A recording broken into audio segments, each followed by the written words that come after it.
Hi everyone, my name is Oliver.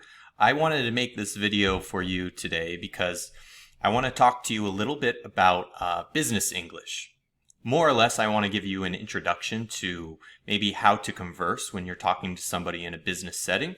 And there are a few ways and a few tips that I have for you where you can do that.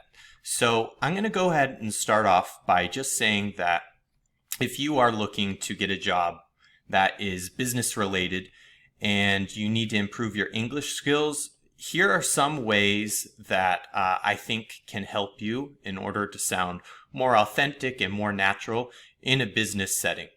So I first want to start off that my own background in business, I've had a few jobs where I've had to work in, business settings. Currently, I do cybersecurity, so it's also a business setting. In the past, I also worked in cybersecurity, and I also worked for a few healthcare organizations and community development organizations. So I kind of have a little bit of an idea of how to speak and what people talk like in a business setting. So first off, when you go into a business setting or you're looking for a job in a business setting, you're going to have to be able to introduce yourself, right? So introducing yourself can be quite simple.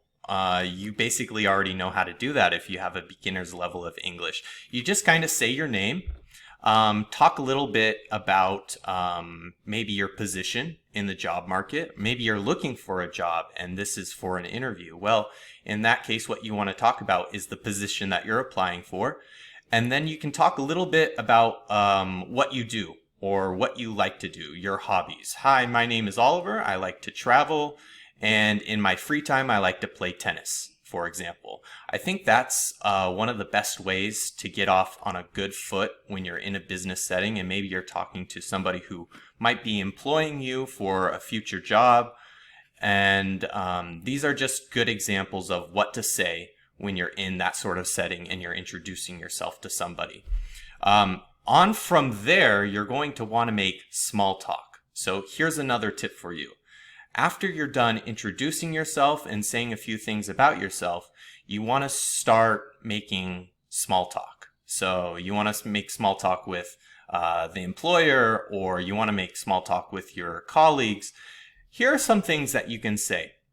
Small talk is not like an extended conversation. You just got to start off with something small. How's the weather today? You can say, did you watch the game last night? For example, if you watched a football game, or if you watched a soccer game on TV, or a tennis match on TV. After you get the ball rolling, you can start saying things like, hi, I'm Oliver. I work in the marketing department. I work in the sales department. I'm a sales executive. Nice to meet you. What's your name? And you can move on from there with other questions that they might have, that you might have. But then the ball will be in their court. They're going to start asking you questions. So you got to figure out what to say to that. But again, it's all small talk. No pressure, okay? When you're in a business setting, this is my third tip for business English. You want to practice writing, okay? Because when you are working in a business setting, you're going to be doing a lot of emails. A lot of the work is just emailing people, figuring things out. So you want to figure out what to say in an email. When you write emails to people, you want it to have the information, okay? And then you want to be able to follow up on a task, for example. Every email that you write should be written and spoken in a way that is very polite. So you can use phrases like, hi, Martha, I hope this email finds you well. That's a common one that I see oftentimes in emails. For example, if I don't know somebody, or if I haven't spoken to somebody in a long time, they might start the email and say, hi, Oliver, I hope this email finds you well. Okay, meaning, I hope you're doing well. I hope you're receiving this email that I'm sending to you. You can go further along in the email, and you can say, would you mind providing me with some details about XYZ. Okay. Would you mind providing me some details about ...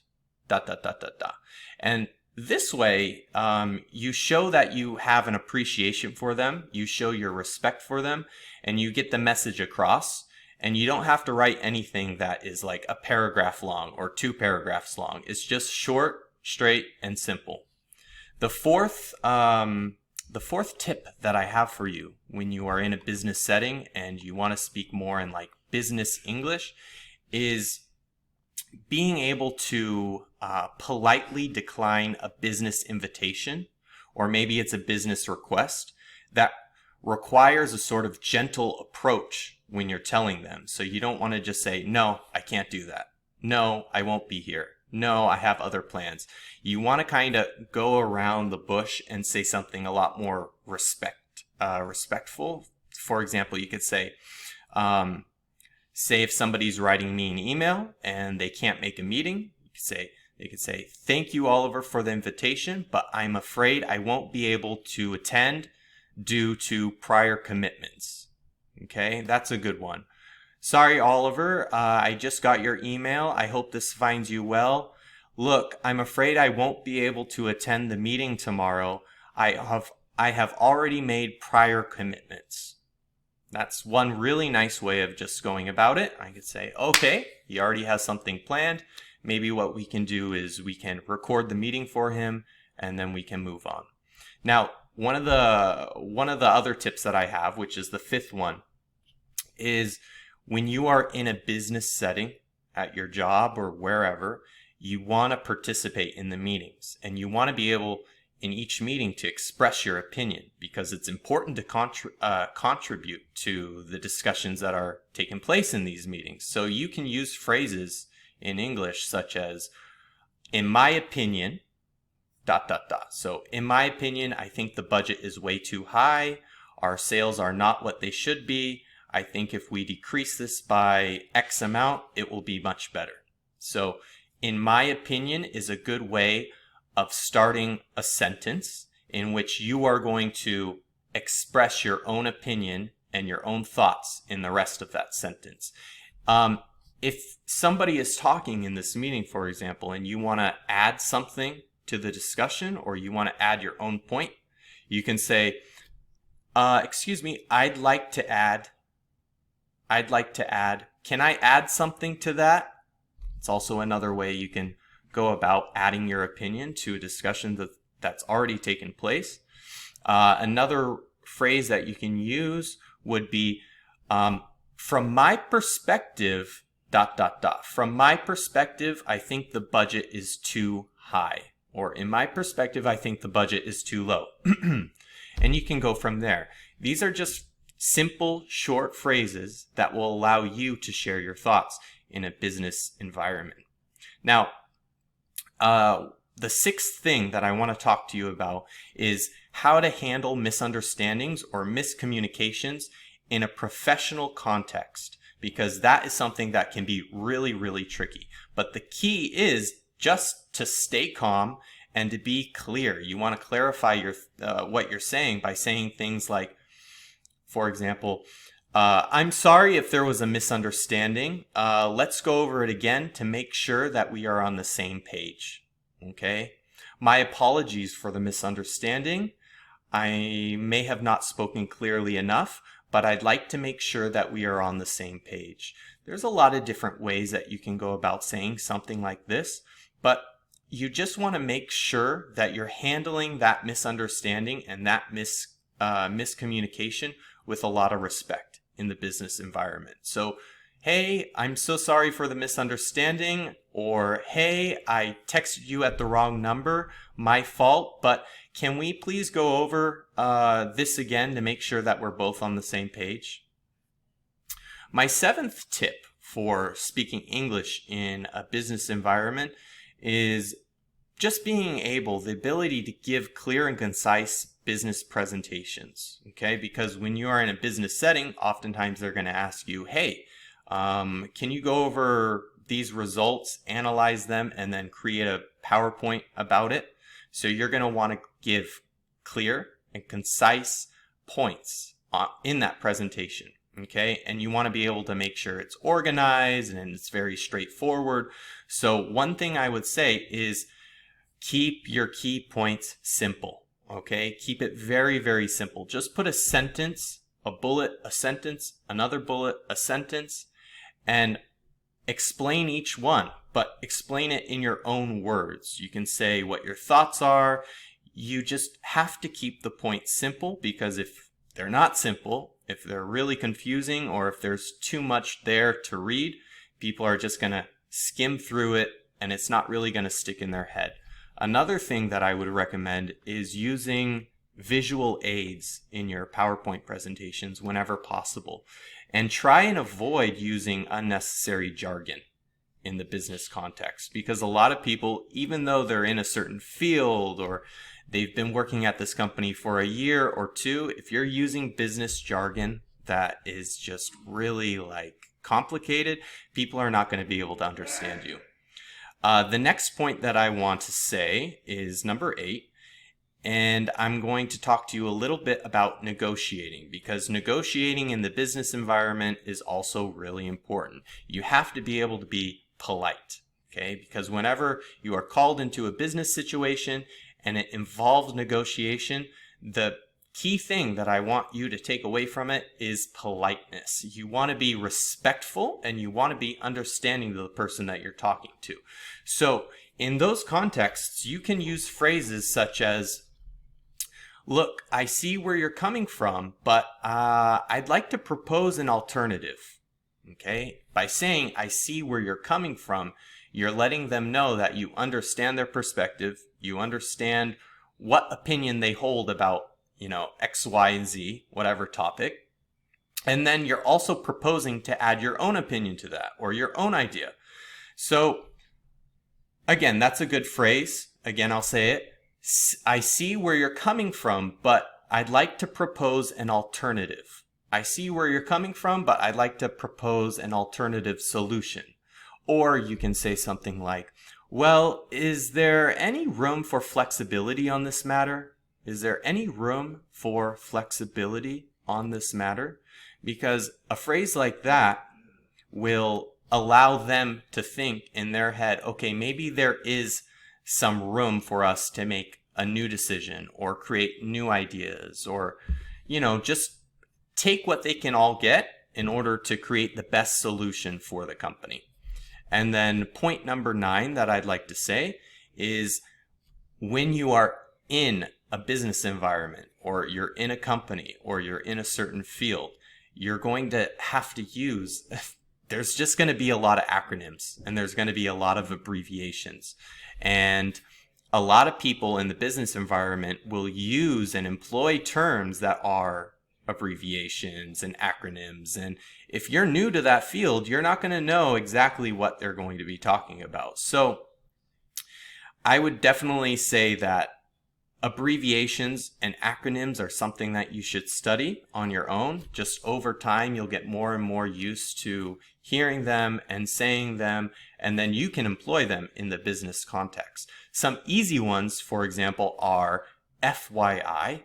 So FYI, when people say that, it means for your information. FYI, for your information. You can use this with your friends as well. It doesn't have to be in a business context. For example, I'm talking to my sister and I'll say, FYI, I did the laundry. Okay? FYI, I put your laundry in the dryer. Or FYI, I did this. Or for your information, and then you tell them. It's just a short, simple, sweet way to let them know that you did something, or something that they're not up to date about. Okay? ASAP is another good one. ASAP means as soon as possible. It means do it fast. Okay? So ASAP. I need to go to the supermarket. ASAP. I need to get this project done. ASAP. ASAP is something that we also use in informal situations. Anyone can say it, but they also use it in the business environment as well. So I would recommend saying that as well. I work in the business environment. Some other acronyms that I hear And abbreviations would be, for example, B2B, B2B. This is talking about sales. It means business to business. So let's say that you are in the business development department. Okay, you are a business development representative, and some people are going to ask you, okay, what kind of sales do you do? Well, if you're one of the salesmen that's calling up different companies and different businesses and pitching a product to them or a service, then B2B sales is what you're going to be in. B2B means business to business, from your business that you work at to the next business that one day you would like to have their client, their business, okay?